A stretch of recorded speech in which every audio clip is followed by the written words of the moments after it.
इस वीडियो में हम एनसीईआरटी पैटर्न पर आधारित क्लास 10 के मैथमेटिक्स के चैप्टर 10 की शुरुआत करने जा रहे हैं, जिसका नाम है वृत्त, जिसको इंग्लिश में सर्कल कहते हैं। आज के इस वीडियो में हम इस चैप्टर के बेसिक को लर्न करेंगे। इससे पहले मैंने चैप्टर 8, जिसका नाम है त्रिकोणमिति का परिचय, इंट्रोडक्शन ऑफ ट्रिग्नोमेट्री, इसके बाद चैप्टर 9, जिसका नाम है त्रिकोणमिति के कुछ अनुप्रयोग, सम एप्लीकेशंस ऑफ ट्रिग्नोमेट्री, को हमने पढ़ा दिया है। अगर आपने उन वीडियोज़ को नहीं देखा है तो मैं उन वीडियोज़ का लिंक डिस्क्रिप्शन में दे रहा हूँ। आप डिस्क्रिप्शन में दिए गए लिंक की सहायता से उन वीडियो को आसानी से देख सकेंगे। और अगर आप मेरे चैनल पर नए हैं तो आप मेरे चैनल को सब्सक्राइब कर लीजिए, जिससे आने वाले वीडियोज़ की नोटिफिकेशंस आपको आसानी से मिल जाएगी। और अभी तक मैंने जितने भी वीडियो अपलोड कर रखा है, उन वीडियोज़ को भी आप सब्सक्राइब करने के बाद आसानी से देख पाएंगे। तो चलिए देर न करते हुए आते हैं चैप्टर 10 के बेसिक पर। तो सबसे पहले हम वृत्त चैप्टर को पढ़ने जा रहे हैं, तो हम वृत्त के बारे में जान लेते हैं। किसी समतल में स्थित स्थिर बिंदु के चारों ओर समान दूरी पर गतिशील बिंदु का पथ वृत्त कहलाता है। ये हमारा मान लीजिए एक कॉपी या समतल है। तो किसी समतल में स्थित, ये हमारा समतल है। समतल में स्थित हमारे स्थिर बिंदु या रुका हुआ बिंदु कौन, सी है। इसके चारों ओर समान दूरी पर, अर्थात यहाँ से यहाँ तक की दूरी जितनी है उतनी यहाँ से यहाँ तक की दूरी होगी, उतनी यहाँ से यहाँ तक की दूरी होगी। तो किसी समतल में स्थित स्थिर बिंदु के चारों ओर समान दूरी पर स्थित गतिशील बिंदु का पथ, ये बिंदु छोटे छोटे बिंदु हैं। ये गतिशील बिंदु का जो परिपथ होगा, रास्ता होगा, वही हमारा वृत्त कहलाएगा। यहाँ पे ध्यान दीजिए आप, इन छोटे छोटे बिंदुओं से मिला करके एक यहाँ पे गतिशील परिपथ बन गया है और यही वृत्त का निर्माण कर रहा है। तो परिभाषा ये, किसी समतल में स्थित स्थिर बिंदु के चारों ओर समान दूरी पर गतिशील बिंदु का पथ वृत्त कहलाता है। अब इसके बारे में हम कुछ इंपॉर्टेंट पॉइंट जान लेंगे। ये किसी भी वृत्त में जहाँ पे गोला प्रकार की नोक होती है, उसे वृत्त का केंद्र कहते हैं। जो स्थिर बिंदु था उसे वृत्त का केंद्र कहते हैं और इसे सी से दिखाते हैं। सी से क्यों दिखाते हैं? क्योंकि जो केंद्र होता है उसे सेंटर कहते हैं और सेंटर की स्पेलिंग सी का पहला अक्षर सी से है, इसलिए हम इसको केंद्र को सी से दिखाएंगे। केंद्र से परिधि को मिलाने वाली रेखा वृत्त की त्रिज्या कहलाती है। इन्हीं गतिशील बिंदुओं से जो यहाँ पे एक रेखा बनी, इसे ही परिधि कहा जाता है। तो केंद्र से, इस सेंटर से परिधि को मिलाने वाली जो रेखा होती है, वही वृत्त की त्रिज्या कहलाती है। वृत्त के केंद्र से परिधि को मिलाने वाली रेखा वृत्त की त्रिज्या कहलाती है। त्रिज्या की इंग्लिश रेडियस होती है। यहाँ से यहाँ भी अगर हम मिला देंगे, केंद्र से इस परिधि को मिला देंगे, तब भी यहाँ पे त्रिज्या का निर्माण होगा। अर्थात एक वृत्त में अनंत त्रिज्याएं होती हैं और सभी त्रिज्याओं की जो दूरी होती है वो समान होती है। त्रिज्या को रेडियस कहते हैं। इसका पहला अक्षर आर से है, इसलिए त्रिज्या को आर से दिखाते हैं। सेकंड पॉइंट आते हैं व्यास, डायामीटर। डायामीटर कैसे कहते हैं? वृत्त के केंद्र से होकर जाने वाली रेखा, वृत्त के केंद्र से होकर जाने वाली रेखा वृत्त का व्यास या जीवा कहलाती है। ध्यान दीजिए, वृत्त के केंद्र से होकर जाने वाली रेखा या जीवा, रेखा या जीवा व्यास कहलाती है। ये हमारा एक सर्किल है, इसका केंद्र सी है, ये चारों तरफ हमारी क्या है, परिधि है। तो वृत्त के केंद्र से होकर जाने वाली ये जीवा भी हो सकती है। वैसे इसे व्यास ही अधिकतर कहेंगे, अधिकतर मामलों में इसे व्यास कहा जाता है। तो वृत्त के केंद्र से होकर जाने वाली जीवा, होकर जाने वाली जो रेखा होती है, वही जीवा या व्यास कहलाती है। ध्यान दीजिए, ये वृत्त का केंद्र है और ये परिधि पे एक बिंदु ए है, इधर भी ये वृत्त का केंद्र है, अब परिधि पे बिंदु बी है। तो वृत्त के केंद्र से परिधि पे जो बिंदु होता है उसको मिलाने वाली रेखा त्रिज्या या रेडियस कहलाती है। रेडियस को, त्रिज्या को हम आर से डिनोट करते हैं। तो यहाँ केंद्र से पहला बिंदु है और ये क्या है, दूसरा बिंदु है, अर्थात एक व्यास में दो त्रिज्याएं होती हैं। ये पहली त्रिज्या हो गई, ये दूसरी त्रिज्या हो गई।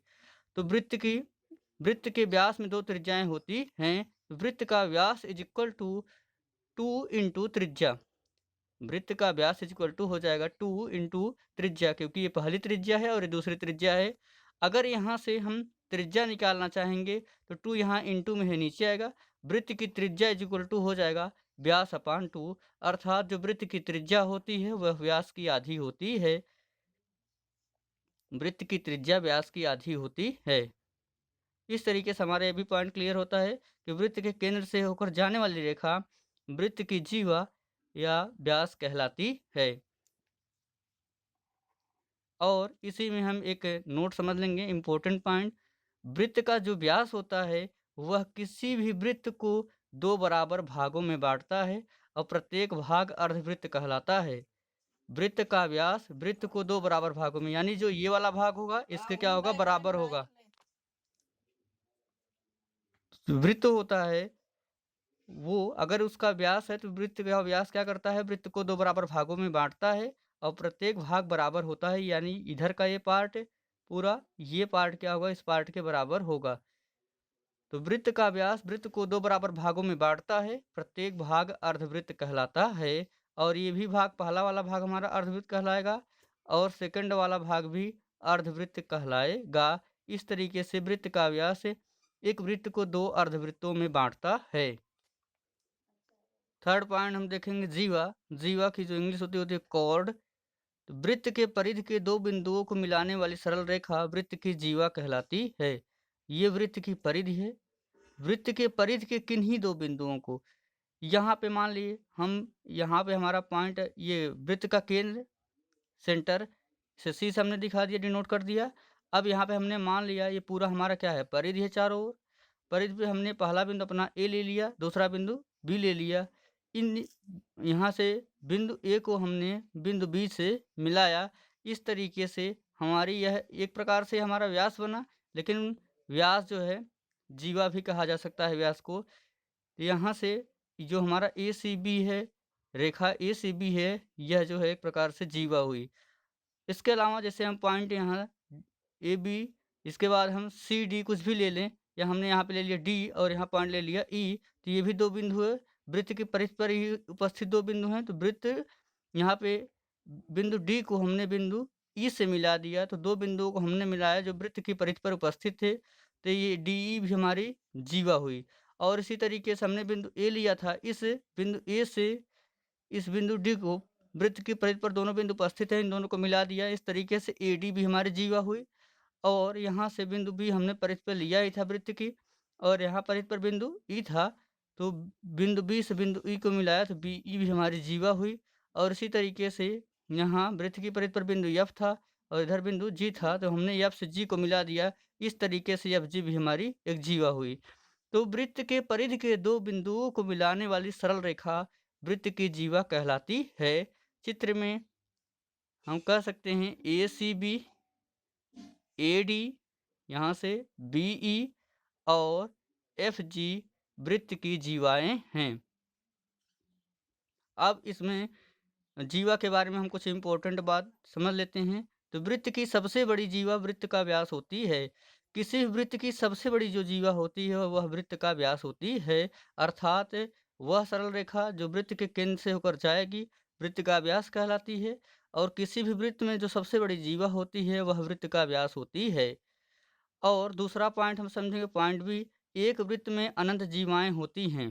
किसी भी अगर कोई वृत्त है तो उसमें एक नहीं बल्कि असंख्य या अनंत जीवाएं होंगी, उनकी कोई गिनती नहीं हो सकती है। तो एक वृत्त में अनंत जीवाएं होती हैं।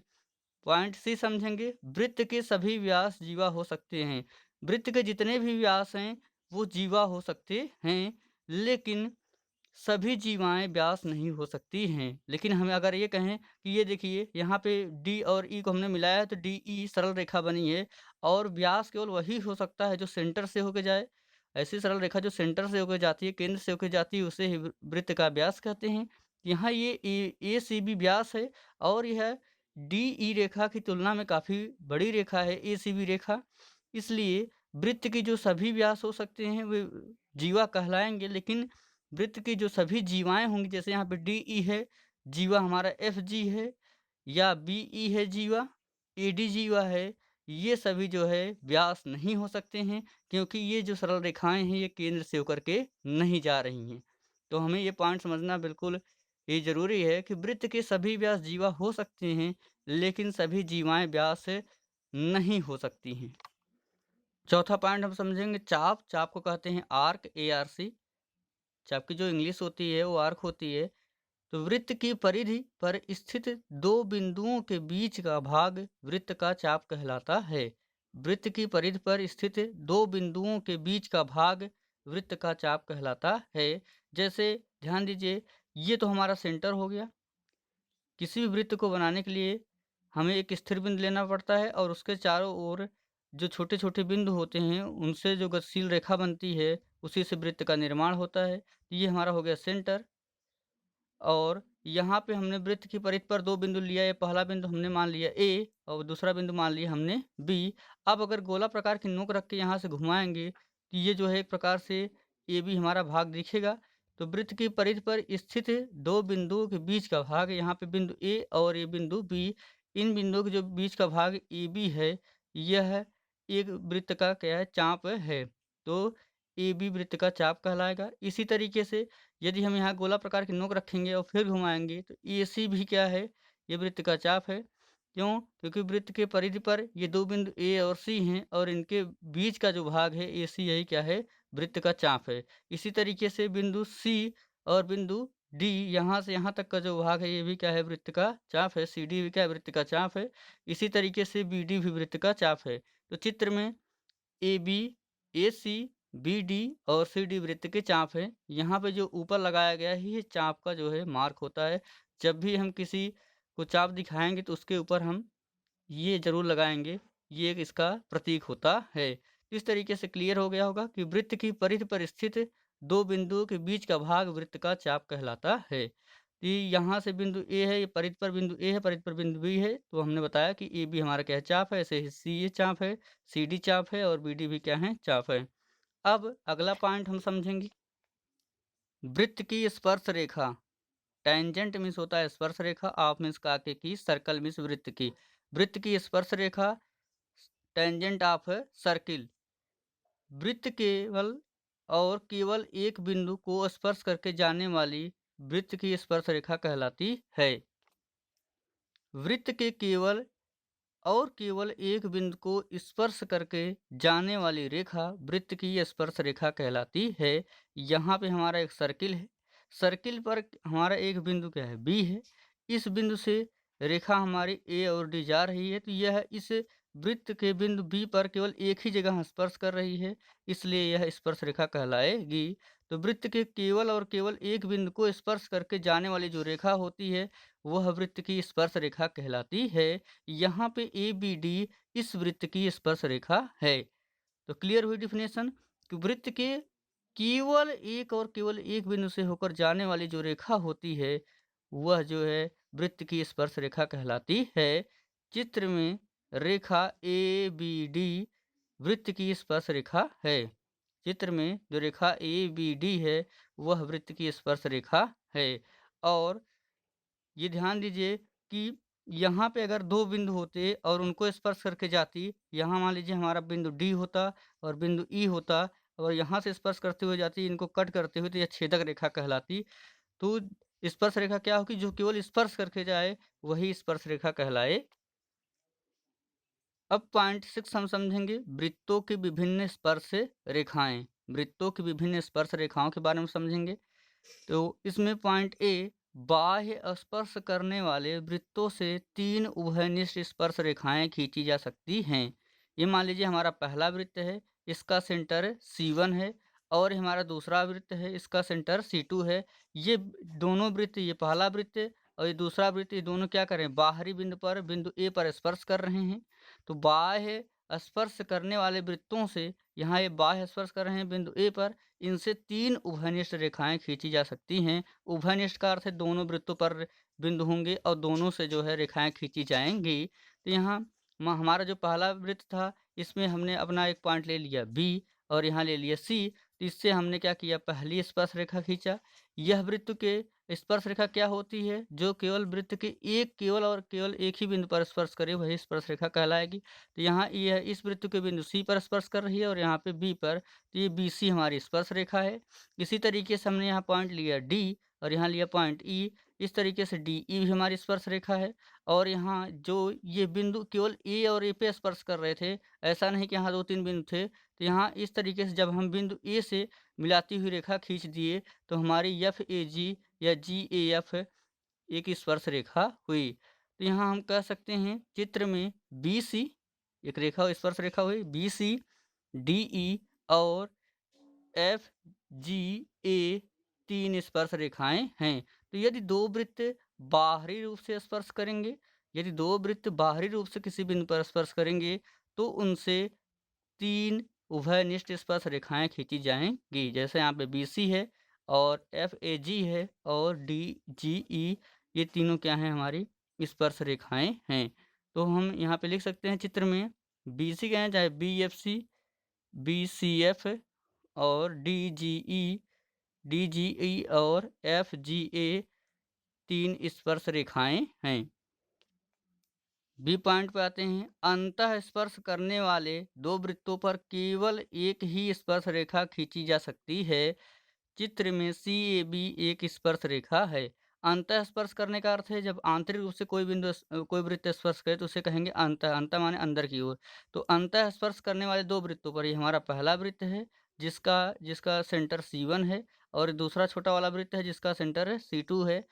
तो ये क्या कर रहे हैं, अंतः। अभी यहाँ पे ये दोनों वृत्त बाह्य स्पर्श कर रहे थे, अब कहाँ स्पर्श कर रहे हैं, अंतः। हमने मान लिया ये पॉइंट A पर स्पर्श कर रहे हैं। तो अंतः स्पर्श करने वाले दो वृत्तों पर केवल एक ही स्पर्श रेखा खींची जा सकती है। चित्र में CAB एक स्पर्श रेखा है। ये दोनों वृत्त अंतः स्पर्श कर रहे थे, बिंदु A पर स्पर्श कर रहे थे, तो इनसे केवल एक स्पर्श रेखा खींची गई, उसका नाम है CAB। तो अंतः स्पर्श करने वाले दो वृत्तों पर केवल एक ही स्पर्श रेखा खींची जा सकती है। आते हैं इसी के पॉइंट C पर। पॉइंट C है, आपस में स्पर्श न करने वाले वृत्तों से 4 स्पर्श रेखाएं खींची जा सकती हैं। आपस में स्पर्श न करने वाले, अर्थात अभी बाह्य स्पर्श कर रहे थे दोनों वृत्त, यहाँ पे अंतः स्पर्श कर रहे थे, अब यहाँ पे स्पर्श ही नहीं करें, अर्थात दोनों वृत्त क्या हो, दूर दूर पर हों, तो आपस में ये स्पर्श नहीं कर रहे। ये वृत्त इस वृत्त को स्पर्श कर रहा है, छू रहा है, नहीं छू रहा है। इस तरीके से आपस में स्पर्श न करने वाले वृत्तों से 4 स्पर्श रेखाएं खींची जा सकती हैं। ये हमारी हुई। अब हमने यहाँ ले लिया क्या, ये वृत्त की परिधि है, पहले वाले वृत्त की परिधि है, दूसरे वृत्त की परिधि है। हमने यहाँ पॉइंट मान लिया A, यहाँ पॉइंट ले लिया B। इस तरीके से पहली स्पर्श रेखा हमारी AB बनी। यहाँ पे हमने पॉइंट ले लिया इस वृत्त की परिधि पर C, पहले वाले वृत्त की, यहाँ पॉइंट ले लिया हमने D। इस तरीके से दूसरी रेखा CD बनी, दूसरी स्पर्श रेखा CD बनी। और हमने पहले वृत्त पर लिया पॉइंट E और दूसरे वृत्त पर लिया पॉइंट H। तो E और H से हमने मिला दिया, तो हमारी ये तीसरी स्पर्श रेखा बनी। इसी तरीके से पहले वृत्त पर हमने लिया पॉइंट G और दूसरे पर लिया हमने F और G को मिला दिया, तो GF हमारी चौथी स्पर्श रेखा बनी। इस तरीके से चित्र में AB, CD, EH और GF स्पर्श रेखाएं हैं। तो ये 3 कंडीशन है वृत्त की स्पर्श रेखाओं के। पहला ये कंडीशन है, यदि दोनों वृत्त बाह्य स्पर्श करें तो 3 उभयनिष्ठ रेखाएं खींची जा सकती हैं। यदि दो वृत्त अंतः स्पर्श करें तो केवल एक स्पर्श रेखा खींची जा सकती है, क्योंकि एक ही बिंदु मिलता है। और यदि दो वृत्त स्पर्श ही न करें, आपस में स्पर्श ही न करें, तो 4 प्रकार की स्पर्श रेखाएं खींची जा सकती हैं। 4 स्पर्श रेखाएं खींची जा सकती हैं। छेदक रेखा के बारे में जानेंगे। छेदक रेखा मीन्स, इसकी जो इंग्लिश होती है सेकेंड लाइन कहते हैं। छेदक रेखा की अंग्रेजी होती है सेकेंड लाइन। तो इसकी हम डिफिनेशन जानेंगे। वृत्त के बाहर एक ओर से वृत्त को 2 भागों में बांटकर दूसरी ओर निकलने वाली रेखा छेदक रेखा कहलाती है। तो वृत्त के बाहर यहाँ पे ध्यान दीजिए, हमारा एक सर्किल है, इसका हमने सेंटर सी ले लिया है। तो वृत्त के बाहर से एक ओर से यहाँ पे यह रेखा आ रही थी और यह बिंदु वृत्त के बिंदु ए से प्रवेश की और यहाँ इसको दो भागों में बांटते हुए यह बिंदु बी से बाहर निकल गई। तो इस तरीके से हमारा यहाँ पे पहला भाग हुआ और अगर ये रेखा न होती, हमारा ये बचा हुआ दूसरा भाग कहलाता। तो वृत्त के बाहर एक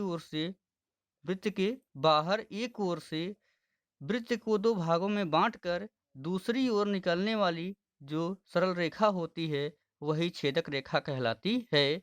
और यहाँ पे हमने ए बी छेदक रेखा बना लिया, ए से प्रवेश की सिरे से बी सिरे निकल गई। ऐसे ही यहाँ पे हमने कुछ भी हम पॉइंट मान सकते हैं, ऐसा नहीं है कि ए हमने लिया तो आप ए लेंगे, आप x y z a p q r कुछ भी कर सकते हैं। तो यहाँ हमने पॉइंट ओ ले लिया, इस पॉइंट ओ से यह रेखा प्रवेश की अंदर वृत्त के और इस पॉइंट डी से बाहर निकल गई। इस तरीके से इसने भी वृत्त को दो भागों में बांटा, यहाँ पहला भाग हुआ, या ऊपर का दूसरा भाग हुआ। इस तरीके से ये भी क्या है, हमारी छेदक रेखा है। तो वृत्त के बाहर एक ओर से वृत्त को दो भागों में बांटकर दूसरी ओर निकलने वाली रेखा छेदक रेखा कहलाती है। और एक वृत्त में एक ही नहीं, एक यहाँ पे पहली ये छेदक रेखा है, दूसरी है। इसी तरीके से एक वृत्त में अनंत छेदक रेखाएं बनाई जा सकती हैं और एक वृत्त में अनंत छेदक रेखाएं हो सकती हैं। चित्र में हमने लिख दिया है कि चित्र में ए बी और ओ डी छेदक रेखा हैं। इस तरीके से आपको छेदक रेखा क्लियर हो गई होगी। एक प्रमेय हम इस चैप्टर में पढ़ेंगे कि वृत्त की त्रिज्या स्पर्श रेखा पर लंब होती है। वृत्त की त्रिज्या स्पर्श रेखा पर लंब होती है। हमने आपको बताया था कि एक वृत्त जब बनाते हैं तो वृत्त का स्थिर बिंदु जो होता है सेंटर कहलाता है, केंद्र कहलाता है। वृत्त के केंद्र से परिधि को जो मिलाने वाली रेखा होती है वह वृत्त की त्रिज्या कहलाती है। तो यहाँ पे सी बी वृत्त की त्रिज्या है और वृत्त की जो त्रिज्या यहाँ पे सी बी है, यहाँ पे हमने बी मिला, परिधि पर हमें बिंदु बी मिला। इस बिंदु बी से हमने ए बी सी एक स्पर्श रेखा खींच दी। तो ए बी सी हमारी स्पर्श रेखा हुई और यहाँ पे सी बी हमारी त्रिज्या हुई। तो वृत्त की जो त्रिज्या हो सी बी है, यह स्पर्श रेखा ए बी सी पर लंब है। तो वृत्त की त्रिज्या स्पर्श रेखा पर लंब होती है। तो वृत्त की त्रिज्या हमारे यहाँ वृत्त की त्रिज्या सी बी है, यह स्पर्श रेखा ए बी सी पर लंब है। अर्थात यहाँ भी 90 डिग्री का एंगल बन रहा है और इधर भी 90 डिग्री का एंगल बन रहा है। तो वृत्त की त्रिज्या स्पर्श रेखा पर लंब होती है। आशा करता हूँ कि आपको मेरा ये वीडियो पसंद आया होगा और अगर आपको मेरा ये वीडियो पसंद आया हो तो आप इस वीडियो को लाइक ज़रूर कीजिएगा और आप कमेंट करना बिल्कुल न भूलिएगा। और अगर आप मेरे चैनल पर नए हों, मेरे चैनल को सब्सक्राइब कर लीजिएगा। Thanks for watching my videos.